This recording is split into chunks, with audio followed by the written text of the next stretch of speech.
Hi fans, ഇന്നത്തെ നമ്മുടെ ചിന്താ വിഷയം എന്ന് പറയുന്നത് board of directors.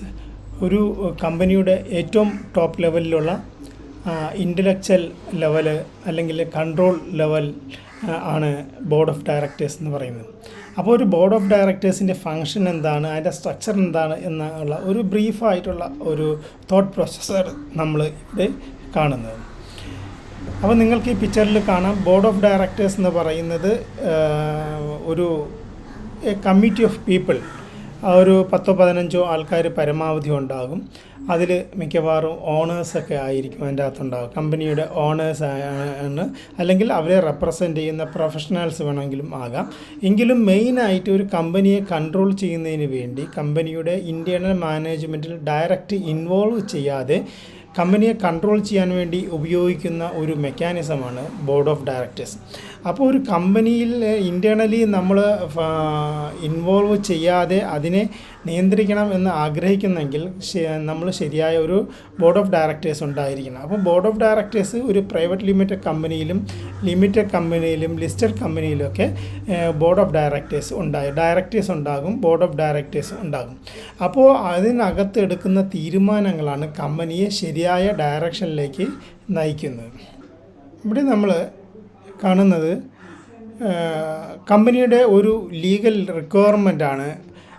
Company register ചെയ്ത് കഴിഞ്ഞാൽ അതിൻ്റെ ഒരു ലീഗൽ റിക്വയർമെൻറ്റാണ് ബോർഡ് ഓഫ് ഡയറക്ടേഴ്സ് എന്ന് പറയുന്നത്. അതോടൊപ്പം തന്നെ ഒരു ബോർഡ് ഓഫ് ഡയറക്ടേഴ്സ് ഒരു സ്ട്രാറ്റജിക് ഗ്രോത്ത് എൻജിൻ കൂടിയാണ്. അപ്പോൾ ഒരു ബിസിനസ് സ്കെയിൽ ചെയ്യണമെങ്കിൽ, ബിസിനസ്സിനെ റൺ ചെയ്യണമെങ്കിൽ അതിൻ്റെ അകത്ത് ഇൻവോൾവ് ചെയ്യാതെ ബിസിനസ്സിനെ ലീഗലി നമുക്ക് കൺട്രോൾ ചെയ്യണമെങ്കിൽ നമുക്കൊരു ബോർഡ് ഓഫ് ഡയറക്ടേഴ്സ് ഉണ്ടായിരിക്കണം. അതിൻ്റെ അകത്തുള്ള ഡയറക്ടേഴ്സിനാണ് ആ കമ്പനിയുടെ അഫേഴ്സിൽ നേരിട്ട് ഇൻവോൾവ് ചെയ്യാൻ പറ്റുന്നത്. ഒരു ഷാഡോ ഡയറക്ടേഴ്സ് എന്നൊക്കെ പറഞ്ഞുകൊണ്ട് അതേസമയം കമ്പനിയുടെ പുറത്ത് നിന്ന് ഈ ഡയറക്ടേഴ്സിനെ നിയന്ത്രിക്കുന്നവർക്കുണ്ട്. പക്ഷേ ഏറ്റവും ലീഗൽ റെസ്പോൺസിബിലിറ്റി ഉള്ളത് ഡയറക്ടേഴ്സിനാണ്. അതൊരു ഫിഡ്യൂഷ്യറി റെസ്പോൺസിബിലിറ്റിയാണ്. ആ റെസ്പോൺസിബിലിറ്റി പിന്നീടും ഇപ്പോൾ എടുക്കുന്ന തീരുമാനം പിന്നീടും അത് മാറുന്നില്ല. അപ്പോൾ ഇതാണ് നമ്മുടെ ഒരു ഇൻട്രൊഡക്ഷനായിട്ട് പറയുന്നത്. ഇനി അടുത്ത് എന്താണ് ബോർഡ് ഓഫ് ഡയറക്ടേഴ്സ് എന്ന് നോക്കാം. ഇതൊരു സ്ട്രാറ്റജിക് കൺട്രോൾ ബോഡിയാണ്. ഇതിൻ്റെ പർപ്പസ് എന്ന് പറഞ്ഞാൽ ഡയറക്റ്റിംഗ് ടു ഓപ്പർച്യൂണിറ്റീസ്, കമ്പനിയെ ഡയറക്റ്റ് ചെയ്യുക എന്നുള്ളതാണ് ബോർഡ് ഓഫ് ഡയറക്ടേഴ്സിൻ്റെ പർപ്പസ്. അതൊരിക്കലും മാനേജ് ചെയ്യുന്നില്ല. കമ്പനിയുടെ അകത്തുള്ള ഫങ്ഷൻസ്, ബിസിനസ്സിൻ്റെ ഓരോ സെയിൽസ്, മാർക്കറ്റിംഗ്, അങ്ങനെയൊക്കെയുള്ള ഇൻഡിവിജ്വൽ ഫങ്ഷൻസിൻ്റെ നേരിട്ട് ഒരിക്കലും ഡയറക്ടേഴ്സ് അല്ലെങ്കിൽ ബോർഡ് ഓഫ് ഡയറക്ടേഴ്സ് ഇൻവോൾവ് ചെയ്യുന്നില്ല. എല്ലാ 3 മാസവും ബോർഡ് ഓഫ് ഡയറക്ടേഴ്സ് ബോർഡ് റൂമിൽ മീറ്റിംഗ് കൂടി അതിൻ്റെ വളർച്ചയും മറ്റുമൊക്കെ അനലൈസ് ചെയ്ത് അതിനു വേണ്ടിയുള്ള നിർദ്ദേശങ്ങൾ നൽകുകയാണ് ചെയ്യുന്നത്. അതനുസരിച്ച് ചീഫ് എക്സിക്യൂട്ടീവ് ഓഫീസറാണ് ഒരു കമ്പനിയുടെ ദൈനംദിന ഉള്ള പ്രവർത്തനങ്ങളെ നിയന്ത്രിക്കുന്നത്. അപ്പോൾ ഒരു ബോർഡ് ഓഫ് ഡയറക്ടേഴ്സാണ് ഒരു കമ്പനിയെ നിയന്ത്രിക്കുകയും ഡയറക്റ്റ് ചെയ്യുകയും ചെയ്യുന്നത്. എന്നാൽ ഒരിക്കലും ഇൻറ്റേർണൽ ആസ്പെക്ട്സിൽ അവർ നേരിട്ട് പങ്കെടുക്കുന്നില്ല. അതുമാത്രമല്ല, ഹൈ ലെവൽ ഡിസിഷൻ എല്ലാം എടുക്കുന്നത് ബോർഡ് ഓഫ് ഡയറക്ടേഴ്സാണ്. അതേസമയം ലോ ലെവലിലുള്ള ചെറിയ ഡിസിഷൻസിലൊന്നും തന്നെ ഇൻവോൾവ് ചെയ്യുന്നില്ല. അതൊരു സിഗ്നിഫിക്കൻ്റ് ലെവലിൽ കമ്പനിയെ ബാധിക്കുന്നുണ്ടെങ്കിൽ മാത്രമേ ലോ ലെവലിലുള്ള ഡിസിഷൻസ് ഒരു ബോർഡ് ഇൻവോൾവ് ചെയ്യുള്ളൂ. കമ്പനിയുടെ ബ്രെയിൻ എന്ന് പറയാവുന്ന ഒന്നാണ് ബോർഡ് ഓഫ് ഡയറക്ടേഴ്സ്. നമുക്കറിയാം, നമ്മളെ ബ്രെയിൻ ചിന്തിക്കാൻ വേണ്ടിയും പ്ലാൻ ചെയ്യാൻ വേണ്ടിയും നമ്മളെ ശരിയായ വിധം ഡയറക്റ്റ് ചെയ്യാനും വേണ്ടിയാണ് നമ്മളെ ബ്രെയിൻ ഉള്ളത്. ഒരിക്കലും നമ്മളെ ബ്രെയിൻ നമ്മുടെ കൈകളോ കാലുകളോ പ്രവർത്തിക്കുന്നത് പോലെ പ്രവർത്തനത്തിൽ നേരിട്ട് ഇൻവോൾവ് ചെയ്യുന്നില്ല. അതുപോലെ തന്നെയാണ് ബോർഡ് ഓഫ് ഡയറക്ടേഴ്സിൻ്റെ പ്രത്യേകത. ബോർഡ് ഓഫ് ഡയറക്ടേഴ്സ് ഈ ഓണേഴ്സിനും കമ്പനി ഇൻവെസ്റ്റ് ചെയ്ത ഷെയർ ഹോൾഡേഴ്സിനെയും അതോടൊപ്പം തന്നെ കമ്പനിക്കകത്തുള്ള മാനേജ്മെൻറ്റ് CEO, CFO, മറ്റ് ഡിപ്പാർട്ട്മെൻറ്റ് ഹെഡ്, മറ്റ് എംപ്ലോയീസ്, ഇതെല്ലാം ചേരുന്ന ആ കമ്പനിയെയും തമ്മിൽ ബന്ധിപ്പിക്കുന്ന ഒരു പോയിൻ്റ് ഓഫ് കോണ്ടാക്റ്റാണ് ബോർഡ് ഓഫ് ഡയറക്ടേഴ്സ്. അതോടൊപ്പം ഗവൺമെൻറ്റുമായിട്ട് നേരിട്ട് റെസ്പോൺസിബിലിറ്റിയുള്ള കീ മാനേജറിയൽ പൊസിഷൻസാണ് ബോർഡ് ഓഫ് ഡയറക്ടേഴ്സിനകത്തുള്ള ഡയറക്ടേഴ്സ്. അപ്പോൾ ഇതാണ് ബോർഡ് ഓഫ് ഡയറക്ടേഴ്സ്, ബോർഡ് എന്ന് പറഞ്ഞു കഴിഞ്ഞാൽ. ഇനി നമുക്ക് ബോർഡ് ഓഫ് ഡയറക്ടേഴ്സിനകത്തുള്ള കീ പൊസിഷൻസ് ഏതൊക്കെയാണ് എന്ന് നോക്കാം. ഇതിൻ്റെ അകത്ത് ആദ്യത്തേത് ചെയർമാനാണ്. ഒരു ബോർഡിന് ഒരു ചെയർമാൻ ഉണ്ടാകും. അദ്ദേഹമാണ് മീറ്റിങ്ങുകളെ നിയന്ത്രിക്കുന്നത്. മീറ്റിംഗ് എങ്ങനെ നടക്കണം, ഏത് രീതിയിൽ നടക്കണം, ഏത് അജണ്ട വേണം മീറ്റിങ്ങിനകത്ത് വേണ്ടത്, ഇത്തരം കാര്യങ്ങളെല്ലാം തന്നെ കൺട്രോൾ ചെയ്യുന്നത് ചെയർമാൻ ഓഫ് ദി കമ്പനി ആണ്. അപ്പോൾ ചെയർമാനാണ് ഒരു ബോർഡിൻ്റെ ചെയർമാനാണ്. ആ ബോർഡാണ് കമ്പനിയെ നിയന്ത്രിക്കുന്നത്. രണ്ടാമത്തെ അംഗം എന്ന് പറയുന്നത് മാനേജിംഗ് ഡയറക്ടറാണ്. മാനേജിംഗ് ഡയറക്ടർ കമ്പനിയുടെ ഡയറക്ടറായിരിക്കും. അതോടൊപ്പം തന്നെ കമ്പനിയുടെ ഇൻറ്റേർണൽ കാര്യങ്ങളിൽ മാനേജ്മെൻറ്റ് ഇൻവോൾവ് ചെയ്യുകയും ചെയ്യും. ഒരു കമ്പനിയിൽ CEO ഇല്ലെങ്കിൽ ആ കമ്പനിയുടെ ഹയസ്റ്റ് പൊസിഷൻ എന്ന് പറയുന്നത് മാനേജിംഗ് ഡയറക്ടറാണ്. അപ്പോൾ CEO അമേരിക്കൻ കോൺസെപ്റ്റും മാനേജിംഗ് ഡയറക്ടർ ഒരു ബ്രിട്ടീഷ് കോൺസെപ്റ്റും ആയിട്ടാണ് കരുതപ്പെടുന്നത്. അപ്പോൾ അതുകൊണ്ട് തന്നെ ഒരു കമ്പനിയിൽ CEOയോ മാനേജിംഗ് ഡയറക്ടറോ മതിയാകും. മാനേജിംഗ് ഡയറക്ടർക്ക് ഒരു ലീഗൽ വാലിഡിറ്റി ഉണ്ട്. CEOയ്ക്ക് ഒരു ലീഗൽ വാലിഡിറ്റി ഇല്ല. കമ്പനിയുടെ documentation, memorandum of understanding, articles of associations, ഈ 2 ഡോക്യുമെൻറ്റ്സ് ഡിഫൈൻ ചെയ്യുന്നതനുസരിച്ചാണ് ഒരു CEOയുടെ എക്സിസ്റ്റൻസ് എന്ന് പറയുന്നത്. അതേസമയം മാനേജിംഗ് ഡയറക്ടർക്ക് നേരിട്ട് ഒരു ലീഗൽ വാലിഡിറ്റിയും എൻറ്റിറ്റിയും ഉണ്ട്. പിന്നെയുള്ള കമ്പനിയുടെ ദൈനംദിന കാര്യങ്ങൾ നേരിട്ട് ഇൻവോൾവ് ചെയ്യുന്നതിനും അതിനെ നിയന്ത്രിക്കുന്നതിനും വേണ്ടി എക്സിക്യൂട്ടീവ് ഡയറക്ടേഴ്സ് ഉണ്ട്. എങ്കിലും ഇൻറ്റേർണൽ എക്സിക്യൂട്ടീവ് പൊസിഷൻസാണ്, ഇൻറ്റേർണൽ മാനേജേഴ്സാണ് എല്ലാ കാര്യങ്ങളും ചെയ്യുന്നത്.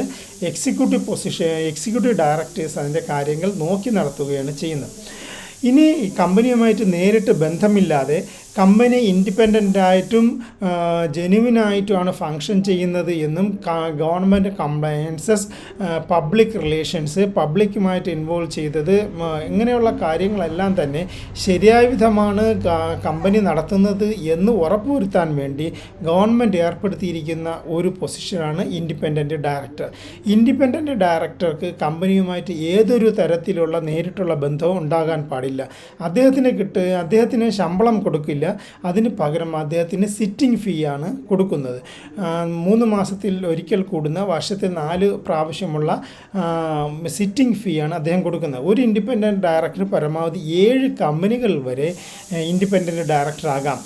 പക്ഷേ അത് വളരെ ടീഡിയസ് ആയിട്ടുള്ള ജോബായതിനാൽ 2-3 കമ്പനികളിൽ മാത്രമായി ഇൻഡിപെൻഡൻറ്റ് ഡയറക്ടർ പൊസിഷൻ ലിമിറ്റ് ചെയ്യുന്നതാണ് ഏറ്റവും നല്ലത്.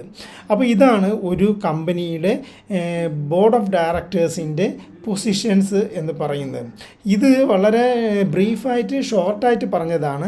ഇനി ഇതിൻ്റെ ഹൈ ലെവലിലുള്ള കൂടുതൽ സ്പെഷ്യലൈസ്ഡ് ആയിട്ടുള്ള ചെറിയ മേഖലകൾ കൂടിയുണ്ട്. അതിവിടെ പറയുന്നില്ല. മെയിനായിട്ട് ഈ ഇത്രയും 4 ഘടകങ്ങളാണ് ഉള്ളത്. ഇനിയുള്ളതൊരു കമ്പനിയുടെ ബോർഡ് റൺ ചെയ്യുന്നതിന് വേണ്ടി സ്പെഷ്യലൈസ്ഡ് ആയിട്ടുള്ള കമ്മിറ്റീസ് വേണം. ഈ കമ്മിറ്റിയിലെ മെമ്പേഴ്സ് എന്ന് പറയുന്നത് ബോർഡ് ഓഫ് ഡയറക്ടേഴ്സ് തന്നെയായിരിക്കും. ഇപ്പം ഒരു ഉദാഹരണം പറയുകയാണെങ്കിൽ 15 പേരടങ്ങുന്ന ഒരു ബോർഡ് ഓഫ് ഡയറക്ടേഴ്സ് ഉണ്ടെന്ന് വിചാരിക്കുക. അതിൽ 3 പേര് ഇതിൻ്റെ ഫിനാൻഷ്യൽ ആസ്പെക്റ്റുകൾ എക്സ്ക്ലൂസീവായിട്ട് അനലൈസ് ചെയ്യുന്നതിന് വേണ്ടി നമ്മൾ ഓഡിറ്റ് കമ്മിറ്റി മെമ്പേഴ്സായിട്ട്, അതിൽ ഓഡിറ്റ് കമ്മിറ്റി ചെയർമാനായിട്ടും അവരെ ഡിഫൈൻ ചെയ്യാൻ പറ്റും. അപ്പോൾ അവർ ആ ഒരു പർട്ടിക്കുലർ കാര്യം മാത്രം എക്സ്ക്ലൂസീവ്ലി നോക്കി റിപ്പോർട്ട് പ്രിപ്പയർ ചെയ്ത് ബോർഡ് മീറ്റിങ്ങിൽ പ്രസൻറ്റ് ചെയ്യും. അപ്പോൾ അൾട്ടിമേറ്റ് ഡിസിഷൻ എപ്പോഴും എടുക്കുന്നത് ബോർഡ് മീറ്റിംഗ് തന്നെയായിരിക്കും. ബോർഡ് കമ്മിറ്റിക്ക് നേരിട്ടുള്ള ഒരു ഡിസിഷൻ മേക്കിംഗ് പവർ ഇല്ല. ബോർഡ് കമ്മിറ്റീസിന് അഡ്വൈസറി റോളാണ് ഉള്ളത്.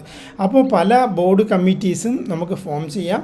ഇതിൽ പ്രധാനമായിട്ടും ഓഡിറ്റ് കമ്മിറ്റി, കോമ്പൻസേഷൻ അല്ലെങ്കിൽ റെന്യൂമറേഷൻ കമ്മിറ്റി, മൂന്നാമത്തെ റിസ്ക് കമ്മിറ്റി, ഇങ്ങനെ 3 കമ്മിറ്റീസാണ് ബോർഡ് ഓഫ് ഡയറക്ടേഴ്സിൽ പ്രധാനമായിട്ടും ഉള്ളത്. അതോടൊപ്പം മറ്റ് കമ്മിറ്റീസും ഫോം ചെയ്യാം. ഈ ബോർഡ് കമ്മിറ്റീസിന് ഒരിക്കലും കൂടുതൽ പവർ നൽകാൻ പാടില്ല. അങ്ങനെയാണെങ്കിൽ ബോർഡിന് മുകളിലുള്ള പവർ പൊസിഷനായിട്ട് ഇത് പവർ പ്ലേ ഗ്രൗണ്ടായിട്ട് മാറുകയും ബോർഡിൻ്റെ റിലവൻസ് ഇല്ലാതാക്കുകയും ചെയ്യും.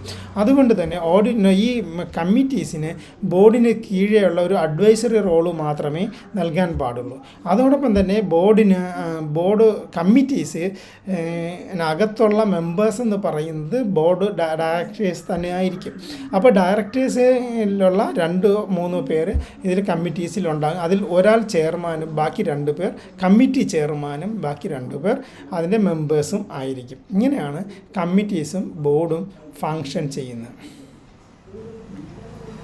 അപ്പോൾ ഈ 3 കാര്യങ്ങളാണ് പ്രധാനമായിട്ടും ബോർഡിനെ പറ്റി ഒരു ബ്രീഫ് ഇൻട്രൊഡക്ഷനായിട്ടും ഒരു അവെയർനെസ് പ്രോഗ്രാമായിട്ടും നിങ്ങളിലേക്ക് എത്തിക്കാൻ ഞാൻ ആഗ്രഹിച്ചത്. അപ്പോൾ ഒരു നല്ലൊരു ബോർഡ് ഉണ്ടെങ്കിലുള്ള ഔട്ട്കം എന്ന് പറയുന്നത് കമ്പനിയുടെ ശരിയായ ഗവേണൻസ് നടക്കും എന്നുള്ളതാണ്. ഗവേണൻസ് എന്ന് പറയുമ്പോൾ കമ്പനിയെ ശരിയായ വിധം ഡയറക്റ്റ് ചെയ്യും, കമ്പനിയുടെ ദൈനംദിനമുള്ള കാര്യങ്ങൾ ശരിയായ വിധം നടക്കുന്നുണ്ട് എന്ന് അതിൻ്റെ മുകളിൽ നിന്ന് നോക്കിക്കാണുകയും ചെയ്യുന്നതാണ്. അപ്പോൾ ഇതിലൂടെ ഇങ്ങനെ ഒരു ശരിയായ വിധം ഒരു സിസ്റ്റം ഉണ്ടെന്നുണ്ടെങ്കിൽ ബിസിനസ് ഓണേഴ്സിന് ഡെയിലി ഉള്ള കമ്പനിയുടെ ഹെഡേക്കിൽ നിന്ന് മാറി നിന്നുകൊണ്ട് കമ്പനിയെ നിയന്ത്രിക്കാനുള്ള ശേഷി ബോർഡ് ഓഫ് ഡയറക്ടേഴ്സ് അദ്ദേഹത്തിന് ലീഗലി നൽകുന്നതാണ്. പിന്നെയുള്ളത് കമ്പനി എന്താണ് ചെയ്യേണ്ടത്, എങ്ങോട്ടാണ് പോകുന്നത് എന്നുള്ള ക്ലാരിറ്റി ഉണ്ടാകും. പിന്നെയുള്ളത് കമ്പനിയിൽ ഒരു കൺട്രോൾ ബിസിനസ് ഓണേഴ്സിന് ഉണ്ടാകും. പിന്നെയുള്ളത് കമ്പനി വളരെ ഫാസ്റ്റായിട്ട് നല്ല റിസോഴ്സ് ലേക്കും ഓപ്പർച്യൂണിറ്റിയിലേക്കും കമ്പനിയെ ഡയറക്റ്റ് ചെയ്യാനായിട്ട് ബോർഡ് ഓഫ് ഡയറക്ടേഴ്സിന് സാധിക്കും. ഇത് മറ്റ് എല്ലാ സ്റ്റേക്ക് ഹോൾഡർ എന്ന് പറയുമ്പോൾ investors, government, public, employee unions, executive leadership, അങ്ങനെ കമ്പനിയുടെ എല്ലാ പാർട്ടിനെയും പരസ്പരം ബന്ധിപ്പിക്കുന്ന ഒരു കോർ സെൻട്രൽ പോയിൻ്റാണ് ബോർഡ് ഓഫ് ഡയറക്ടേഴ്സ്. അവർക്ക് നേരിട്ട് കമ്പനിയുടെ ഫങ്ഷണാലിറ്റിയെ അവർ ദൈനംദിനമുള്ള പ്രവർത്തനങ്ങളിൽ ഇൻവോൾവ്ഡ് ആകുന്നില്ലെങ്കിലും കമ്പനിയെ ശരിയായ വിധം ഡയറക്റ്റ് ചെയ്യുന്നതിൽ ബോർഡ് ഓഫ് ഡയറക്ടേഴ്സിന് വളരെ വലിയ പങ്കാണ് ഉള്ളത്. അപ്പോൾ ഇത്രയുമാണ് ഈ ഒരു വളരെ ഇമ്പോർട്ടൻ്റ് ആയിട്ടുള്ള ഈ ഒരു യൂണിറ്റിനെ പറ്റി പറയാനുള്ളത്. കൂടുതൽ ഡീറ്റെയിൽഡ് ആയിട്ടുള്ള വീഡിയോസ് ഇനിയും ഉണ്ടാകും. Thank you for watching.